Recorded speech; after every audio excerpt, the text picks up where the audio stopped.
Thanks for joining me here in my wee workshop in County Down in Northern Ireland. Today, yet another experiment. Today, sort of chemistry stuff. Now, I don't know about you, but I do my own oil changes in my car, in my van, and I don't know what to do with what's left over. This is not engine oil, this is what's left over. It's sump oil. It's the black, horrible muck that's left over. Now, it's very difficult to recycle. The only thing that I can do with it is take it to the dump and pour it into a big tank. What they do with it, I don't know. But it has always bugged me that it's difficult to do anything with it. And as you know, one of my mantras is, nothing is useless. So today, I'm going to try and do something useful with sump oil from an oil change. I'm going to try and make some homemade creosote.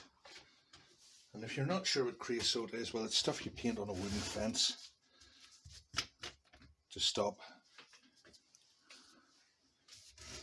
the winter weather from rotting it away. So here's the sump oil.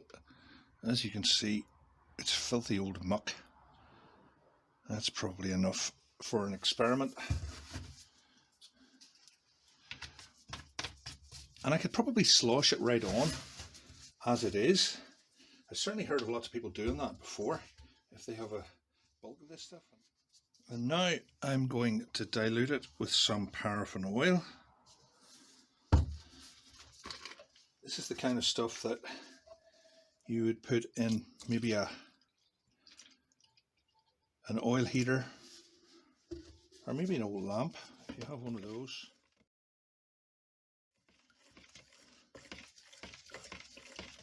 When I was a kid, we used to have paraffin oil heaters heating up our home.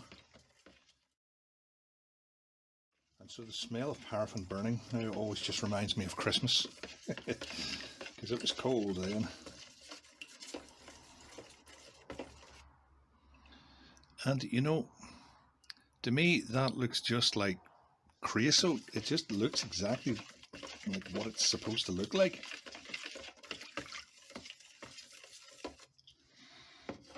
It still smells like sump oil, but I think we're ready to try this out.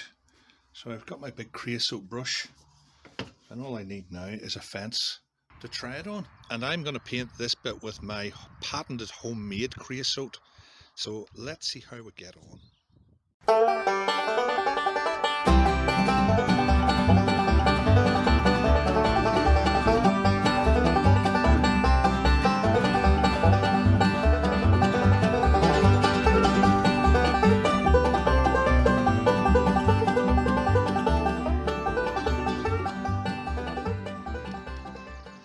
I think that'll do for the purposes of scientific inquiry.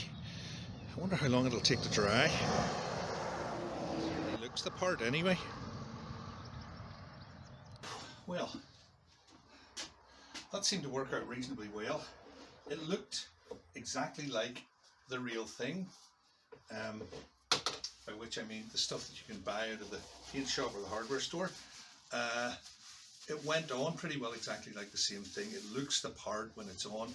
It's already curing in that warm sunshine, so I'm going to leave it to dry for maybe 3 or 4 hours and show you it again this evening and see how we get on. I think we could be on a winner here.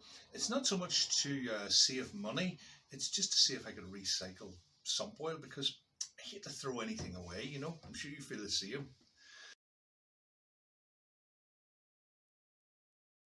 Now this is the store-bought creosote, and about halfway along here it changes from store-bought to the homemade.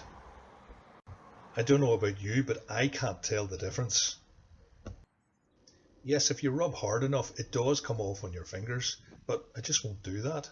So I think we'll call this a successful homemade recipe.